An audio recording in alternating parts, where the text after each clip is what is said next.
Hello everyone. इससे पहले का चैप्टर हम देख चुके हैं। अब यहाँ से हम आगे स्टार्ट करते हैं बौद्ध धर्म से। तो चलो स्टार्ट करते हैं। 6ठी शताब्दी ईसा पूर्व में ब्राह्मण धर्म के विरुद्ध कई धर्मों का उद्भव हुआ, जिसमें सबसे प्रमुख धर्म बौद्ध धर्म था। बौद्ध धर्म की स्थापना गौतम बुद्ध ने की थी। उनके अध्यात्म एवं दर्शन के कारण उन्हें सर एडवन एल्ड्रिन ने एशिया का ज्योतिपुंज या लाइट ऑफ एशिया कहा था। बुद्ध ने चार दृश्य देखे। बूढ़ा व्यक्ति, बीमार व्यक्ति, एक शव और एक सन्यासी। इन्हीं दृश्यों को देखने के पश्चात उन्होंने गृह त्याग का निर्णय लिया। उन्होंने 19 वर्ष की आयु में गृह त्याग कर संन्यास को अपना लिया। संन्यास के दौरान वैशाली में उन्होंने अपने प्रथम गुरु अलार कलार तथा राजगीर में अपने द्वितीय गुरु रुद्रक रामपुत से दीक्षा ग्रहण किया। 6 वर्षों की तपस्या के बाद 35 वर्ष की आयु में उन्हें ज्ञान की प्राप्ति हुई। उसके बाद उन्हें तथागत एवं बुद्ध कहा गया। उन्हें ज्ञान की प्राप्ति वैशाख पूर्णिमा को पीपल के वृक्ष के नीचे निरंजना, जिन्हें फल्गु नदी के नाम से भी जानते हैं, के तट पे बोध गया में हुई। अब यहाँ बौद्ध धर्म से संबंधित कुछ तथ्यों को देखते हैं। बौद्ध धर्म के संस्थापक गौतम बुद्ध थे। गौतम बुद्ध का जन्म 563 ईसा पूर्व में हुआ था। उनकी मृत्यु 583 ईसा पूर्व में हुई थी। उनका जन्म लुम्बिनी, नेपाल में हुआ। गौतम बुद्ध के बचपन का नाम सिद्धार्थ था। उनके पिता का नाम सुधोधन था। उनकी माता का नाम महामाया देवी था। उनकी सौतेली माँ या मौसी का नाम प्रजापति गौतमी था। उनकी पत्नी का नाम यशोधरा,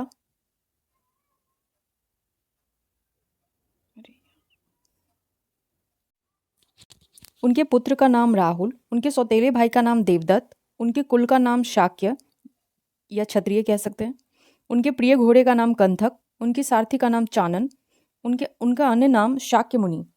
गौतम बुद्ध के अन्य नाम के बारे में बात हो रही है। गौतम बुद्ध के 4 सत्य देख लेते हैं।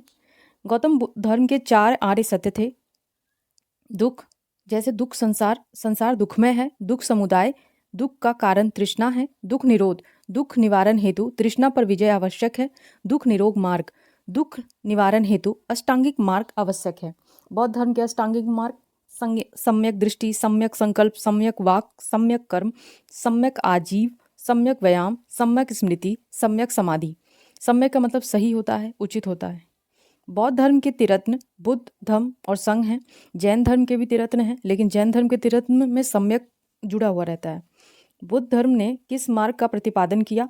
मध्यम मार्ग का। बुद्ध ने अपने उपदेश किस भाषा में दिए? पाली में। बुद्ध ने अपना पहला उपदेश सारनाथ में दिया था। बुद्ध ने सर्वाधिक उपदेश कौशल की राजधानी श्रावस्ती में दिए थे। बुद्ध की मृत्यु 483 ईसा पूर्व में कुशीनगर मल में 80 वर्ष की आयु में हुई। बौद्ध धर्म का परम लक्ष्य है निर्वाण की प्राप्ति। बुद्ध के पुनर्जन्म की कथा जातक कथा में मिलती है। बौद्ध धर्म के 10 शील आचरण थे। बुद्ध धर्म ने निर्माण के मार्ग को सरल बनाने के लिए 10 शीलों को अपनाने का बल दिया। वो हैं सत्य, अहिंसा, अस्तेय, अपरिग्रह, ब्रह्मचर्य, नृत्य गायन का त्याग, असमय भोजन का त्याग, कोमल शैस्य का त्याग, श्रृंगार प्रसाधनों का त्याग, मद्य सेवन का त्याग। बुद्ध के जीवन के घटनाक्रम एवं उनके प्रतीक। बुद्ध के जन्म का प्रतीक कमल, यौवन का प्रतीक सांड, महाभृष्कमण, गृह त्याग का प्रतीक घोड़ा, संबोधि ज्ञान की प्राप्ति का प्रतीक पीपल, बोधि वृक्ष, महापरिनिर्माण मृत्यु का प्रतीक पद्म चिन्ह या स्तूप, धर्म चक्र परिवर्तन प्रथम उपदेश का प्रतीक चक्र।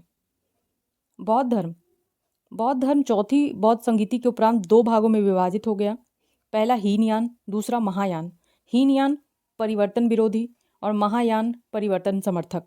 8वीं सदी में बौद्ध धर्म के आवंडर वाले शाखा ब्रजयान का विकास हुआ। अब बौद्ध संगीति को देख लेते हैं। 4 बौद्ध संगीतियों की चर्चा यहाँ पे दी गई है। प्रथम 483 ईसा पूर्व, स्थान राजगृह, शासक अजातशत्रु, और इनके वंशों को भी ध्यान में रखेंगे कि ये कौन से वंश से संबंधित थे। अजातशत्रु हर्यक वंश से संबंधित था और इनके अध्यक्ष थे महाकश्यप। विशेषताएं: सुत्त पिटक, विनय पिटक की रचना हुई प्रथम बौद्ध संगीति के तहत। द्वितीय बौद्ध संगीति 383 ईसा पूर्व, स्थान वैशाली, शासक कालाशोक और अध्यक्ष सबाकामी।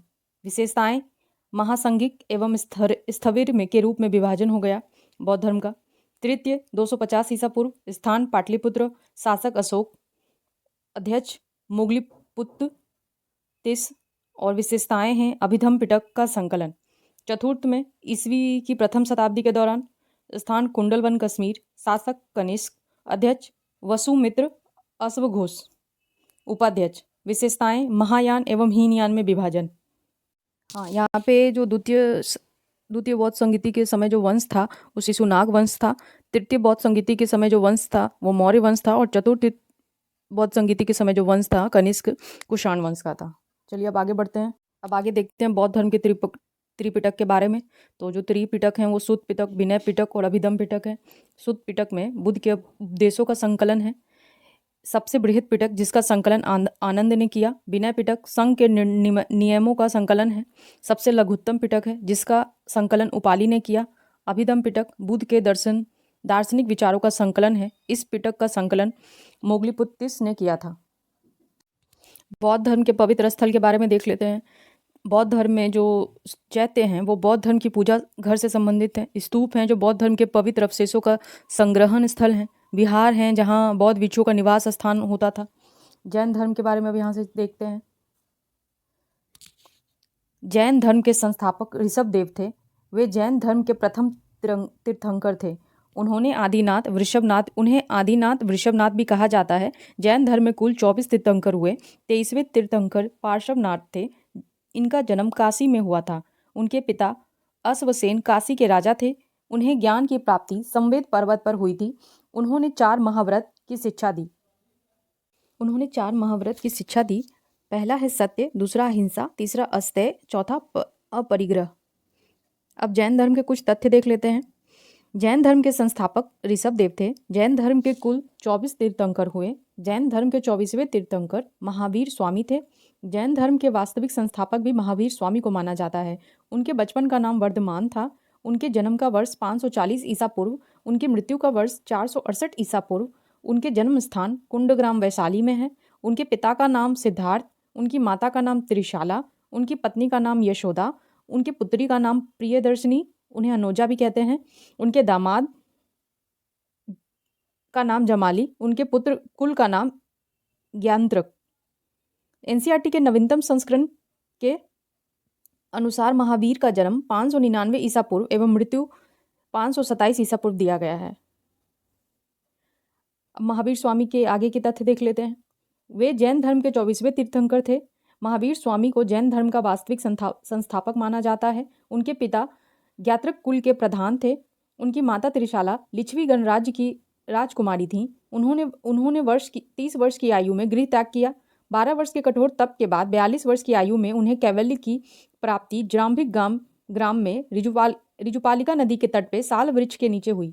जैन धर्म के त्रिरत्न सम्यक दर्शन, सम्यक ज्ञान, सम्यक आचरण है। जैन धर्म के महाव्रत हैं सत्य, झूठ नहीं बोलना, अहिंसा, हिंसा नहीं करना, अस्तेय, चोरी नहीं करना, अपरिग्रह, धन का संग्रह नहीं करना, ब्रह्मचर्य, इंद्रियों को वश में करना। 5वां महाव्रत ब्रह्मचर्य महावीर स्वामी द्वारा प्रतिपादित किया गया। जैन धर्म के मुख्य तीर्थंकर एवं उनके प्रतीक हैं। प्रथम तीर्थंकर ऋषभदेव का प्रतीक बैल वृषभ। द्वितीय तीर्थंकर अजितनाथ के प्रतीक हाथी। 23वें तीर्थंकर पार्श्वनाथ के प्रतीक हैं सर्प। 24वें तीर्थंकर महावीर स्वामी का प्रतीक है सिंह। जैन संगीतियों के बारे में देख लेते हैं। प्रथम जैन संगीति 310 ईसा पूर्व पाटलिपुत्र बिहार में हुई थी। उस समय के शासक चंद्रगुप्त मौर्य थे और अध्यक्ष थे स्थूलभद्र। विशेषताएं क्या रही प्रथम बौद्ध संगीति की? दिगंबर और श्वेतांबर में जैन धर्म का विभाजन हो गया। जैन धर्म के 12 अंगों का संकलन हुआ। द्वितीय जैन संगीति 512 ईस्वी में हुई, जो बल्लवी गुजरात में हुई। इनके शासक की वर्णन नहीं दिया हुआ है, जो ज्ञात नहीं है। इसके अध्यक्ष हैं देवाशीष क्षमाश्रवण। और विशेषताएं हैं जैन धर्म ग्रंथ का अंतिम संकलन इनके काल में हुआ। महावीर स्वामी की मृत्यु 72 वर्ष की आयु में पावापुरी में हुई। अनेकांतवाद, श्यायवाद या सप्तभंगी ज्ञान सिद्धांत का संबंध जैन धर्म से जुड़ा हुआ है। महावीर स्वामी ने अपना पहला उपदेश राजगीर में दिया।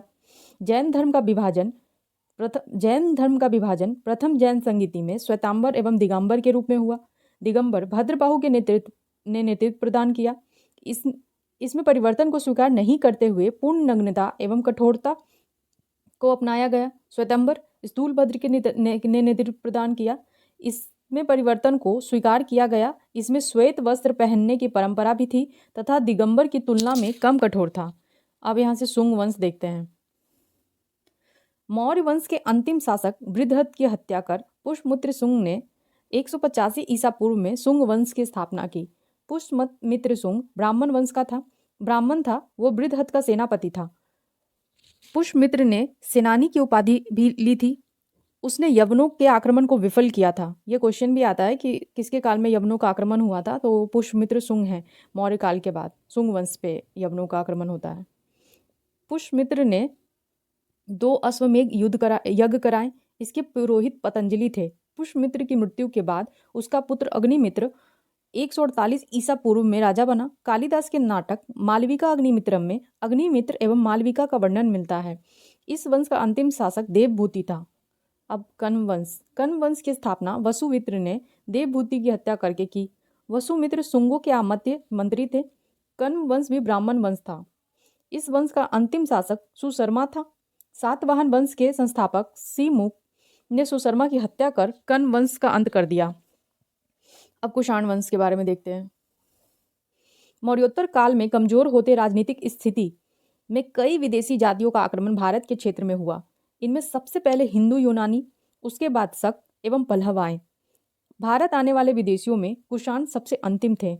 कुषाण चीन के यूची तोखड़ी जाति से संबंधित थे। कुषाण वंश के संस्थापक कुजुल कटफिसिस थे। इस वंश का सबसे प्रमुख शासक कनिष्क था। कुषाण वंश की राजधानी पुरुषपुर, पेशावर एवं मथुरा थी। अश्वघोष जिन्होंने बुद्ध चरित की रचना की को कनिष्क ने पाटलिपुत्र से विजित किया था। कनिष्क के समय में गंधार एवं मथुरा कला का विकास हुआ। कनिष्क ने चौथी बौद्ध संगीति का आयोजन कुंडलवन कस्वीन में करवाया था। कनिष्क ने 78 ईस्वी में राजा बनने के अवसर पर शक संवत चलाया था। कनिष्क के समय सिल्क मार्ग पर कुषाणों का आधिपत्य था। गुप्त वंश की स्थापना श्रीगुप्त ने 240 ईसा पूर्व से 240 ईस्वी से 280 ईसा पूर्व, इनके जो श्रीगुप्त का ईयर दिया हुआ है, ने की थी। श्रीगुप्त का उत्तराधिकारी घटोत्कच गुप्त 280 ईस्वी से 320 ईस्वी तक उसका श्रीगुप्त का उत्तराधिकारी घटोत्कच था। वह प्रथम गुप्त शासक था जिसने महाराजा की उपाधि ली थी। चंद्रगुप्त प्रथम, इनकी जो ईस्वी है 320 से 335 ईस्वी है। गुप्त वंश का वास्तविक संस्थापक चंद्रगुप्त प्रथम को माना जाता है। उन्होंने 320 ईस्वी में गुप्त संवत चलाया। चंद्रगुप्त प्रथम ने लिच्छवियों की राजकुमारी कुमार देवी से विवाह किया था। वह प्रथम गुप्त शासक था जिन्होंने महाराजा धीराज की उपाधि धारण की थी। चंद्रगुप्त 335 ईस्वी से 375 ईस्वी तक इनका शासनकाल रहा। इतिहासकार स्मिथ ने चंद्रगुप्त को भारत का नेपोलियन कहकर संबोधित किया है। चंद्रगुप्त ने परक्रमांक, अप्रतिरथ आदि की उपाधि धारण की थी। ध्यान रखिएगा, परक्रमांक और अप्रतिरथ आदि की उपाधि धारण की थी। समुद्रगुप्त के अभियानों की चर्चा हरिसेन द्वारा रचित प्रयाग प्रशस्ति से मिलती है। उसने उत्तरापथ के 9 राजाओं तथा दक्षिण के 12 राजाओं को विजित किया था। समुद्रगुप्त को कविराज भी कहा जाता है। समुद्रगुप्त को उसके सिक्कों पर वीणा बजाते हुए भी दिखाया गया है। समुद्रगुप्त का दरबारी कवि हरिसेन था। समुद्रगुप्त वैष्णव धर्म को मानता था। समुद्रगुप्त द्वारा अश्वमेध यज्ञ कराने के प्रमाण भी मिलते हैं। समुद्रगुप्त के बाद 375 ईस्वी में रामगुप्त के राजा बनने का साक्ष्य मिला है, लेकिन उसके अयोग्य होने के कारण चंद्रगुप्त द्वितीय ने उसकी हत्या कर स्वयं को राजा घोषित कर दिया। चंद्रगुप्त द्वितीय के काल के बारे में देखते हैं। 375 ईस्वी से लेकर 415 ईस्वी तक चंद्रगुप्त द्वितीय ने शकों को पराजित कर 389 ईस्वी में विक्रमादित्य की उपाधि धारण की। चंद्रगुप्त द्वितीय ने देवगुप्त, देवराज, देवश्री आदि की उपाधि भी धारण की थी। चंद्रगुप्त द्वितीय ने ध्रुव देवी एवं कुबेर नाग से विवाह किया था। कुबेर नाग से उत्पन्न पुत्री प्रभावती गुप्त का विवाह वकटक नरेश रुद्रसेन द्वितीय के साथ हुआ था। रुद्रसेन की मृत्यु के बाद प्रभावती ने अपने अल्पवयस्क पुत्रों की संरक्षिका के रूप में शासन किया। उस दौरान प्रभावती ने चंद्रगुप्त द्वितीय की सहायता से गुजरात और कठियावाड़ पर विजय प्राप्त किया। चीनी यात्री फाहियान चंद्रगुप्त द्वितीय के समय भारत आया था। फाहियान भारत में 14 वर्षों तक 399 से लेकर 414 ईस्वी तक रहा था। चंद्रगुप्त द्वितीय को मेहरौली लौह स्तंभ में चंद्र नाम से संबोधित किया गया है। मेहरौली लौह स्तंभ चंद्रगुप्त द्वितीय का माना जाता है। चंद्रगुप्त द्वितीय के 9 रत्न थे। कालिदास, धन्वंतरी, अमर सिंह, वरामहिर, शंकु, बैताल, भट्ट, घटपर, छपणक एवं भरूची। कुमारगुप्त। कुमारगुप्त प्रथम 415 ईस्वी से लेकर 455 ईस्वी तक, चंद्रगुप्त द्वितीय एवं ध्रुव देवी का पुत्र कुमारगुप्त प्रथम 415 ईस्वी में शासक बना। नालंदा विश्वविद्यालय की स्थापना कुमारगुप्त के समय में हुई थी। गुप्त काल में नालंदा विश्वविद्यालय शिक्षा का प्रमुख केंद्र था। बाद में यह बौद्ध धर्म में शिक्षा का सबसे प्रमुख केंद्र बना। स्कंदगुप्त 455 ईस्वी से 467 ईस्वी तक मध्य एशिया में बर्बर जाति हुनों का आक्रमण स्कंदगुप्त के समय में हुआ। स्कंदगुप्त ने हुनों को पराजित कर भारत से बाहर खदेड़ दिया।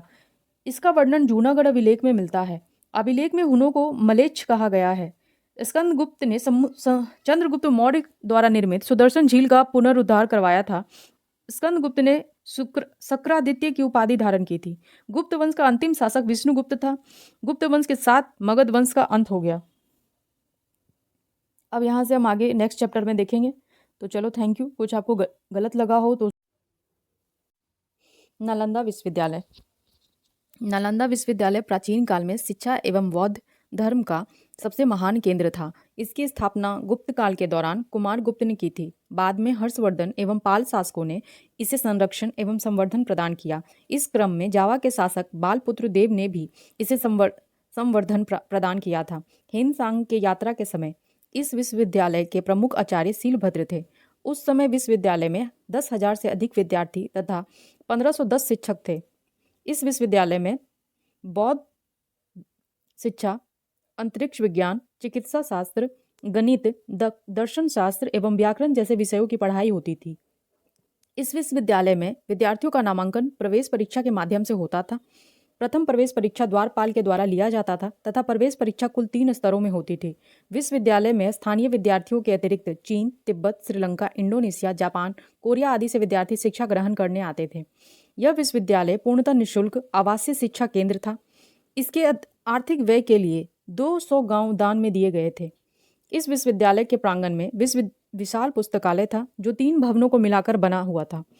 इन 3 भवनों में कुल 90 लाख किताबें संधारित थीं। इन पुस्तकालयों के नाम रत्नरंजक, रत्नोदधि एवं रत्नासागर था। ध्यान रखिएगा, पुस्तकालयों का नाम था रत्नरंजक, रत्नोदधि एवं रत्नसागर। प्राचीन काल में स्थापित शिक्षा के इस विशाल केंद्र को विश्व के प्रथम विश्वविद्यालय की संज्ञा दी जाती है। 2016 ईस्वी में यूनेस्को द्वारा नालंदा विश्वविद्यालय को वर्ल्ड हेरिटेज सेंटर में शामिल किया गया है। 2006 में पूर्व राष्ट्रपति स्वर्गीय APJ अब्दुल कलाम के द्वारा दिए गए सुझाव पर 2010 ईस्वी में नालंदा यूनिवर्सिटी एक्ट पारित किया गया तथा नए नालंदा विश्वविद्यालय का निर्माण कर 2014 में विश्वविद्यालय के पाठ्यक्रम का संचालन किया जा रहा है। गुप्त प्रशासन। गुप्त काल में राजा दैवीय अधिकार रखता था। इस काल में मौर्य काल के समान एकीकृत सत्ता नहीं थी, लेकिन राजा प्रशासनिक, सैनिक एवं न्याय अधिकार रखता था। गुप्त काल में साम्राज्य का विभाजन देश, भुक्ति, विषय, ग्राम के रूप में किया गया था। देश के प्रधान गोप्ता, भुक्ति का प्रधान उपरिक, विषय का प्रधान विषयपति तथा ग्राम का प्रधान ग्रामिक होता था। विभाजन था देश, भुक्ति, विषय और ग्राम में देश का प्रधान गोप्ता, भुक्ति का प्रधान उपरिक, विषय का प्रधान विषयपति, ग्राम का प्रधान ग्रामिक। अब अर्थव्यवस्था देखते हैं। गुप्त काल में कृषि सबसे प्रमुख आय का स्रोत थी। कृषि पर 1/4 से 1/6 तक कर प्राप्त लिया जाता था। कृषि के अतिरिक्त व्यापार एवं उद्योग से भी कर प्राप्त किया जाता था। गुप्त काल में सबसे प्रमुख व्यापारिक बंदरगाह ताम्रलिप्ति था तथा सबसे प्रमुख व्यापारिक नगर उज्जैन था। गुप्त काल में स्वर्ण सिक्कों को दिनार तथा चांदी के सिक्कों को रुपये का कहा जाता था। सामाजिक व्यवस्था। गुप्त काल में वर्ण व्यवस्था जटिल हो गई थी। इस काल में वर्ण व्यवस्था जाति व्यवस्था के रूप में स्थापित हो गई थी। इस काल में कई उपजातियों का उदय हुआ। उदाहरण के लिए कायस्थ जाति का वर्णन पहली बार गुप्त काल में ही मिलता है। इस काल में छुआछूत के भी प्रमाण मिलते हैं। अछूत जातियों को ग्राम से बाहर रहना पड़ता था। इस काल में दास प्रथा का भी विकास देखने को मिलता है। गुप्त काल में महिलाओं की स्थिति पूर्व की तुलना में निम्न थी। इस काल में 510 ईस्वी में भानुगुप्त के एरन अभिलेख से सती प्रथा का प्रमाण मिलता है। गुप्त काल में गुप्त शासकों के संरक्षण में गुप्त काल के दौरान स्थापत्य कला, चित्रकला, मूर्तिकला एवं साहित्य कला का विकास हुआ। स्थापत्य कला के अंतर्गत मंदिरों का निर्माण, नागर शैली, गुफाओं का निर्माण तथा विहारों का निर्माण देखने को मिलता है। गुफाओं के निर्माण में अजंता गुफा महाराष्ट्र, बाघ गुफा मध्य प्रदेश का निर्माण गुप्त काल के दौरान ही किया गया था। इन गुफाओं में बौद्ध धर्म एवं हिंदू धर्म से संबंधित चित्रकला के प्रमाण भी मिलते हैं। गुप्त काल में साहित्य का भी विकास हुआ। इस काल में प्रमुख रचनाएं निम्नलिखित हैं, जैसे कालिदास अभिज्ञान शकुंतलम, मालविका अग्निमित्रम, रघुवंशम, कुमार संभवम, मेघदूत, ऋतु संहार, विक्रमोर्वशीयम, ये सब कालिदास की रचना है। विष्णु शर्मा की रचना पंचतंत्र, अमर सिंह की रचना अमरकोश, शूद्रक की रचना मृच्छकटिकम, गुप्त की रचना ब्रह्म सिद्धांत, भारत का न्यूटन भी कहा जाता है। वत्सायन की रचना कामसूत्र, कामानंद की रचना नीतिसार, आर्यभट्ट की रचना आर्यभट्टियम, सूर्य सिद्धांत, 10 गीतिका।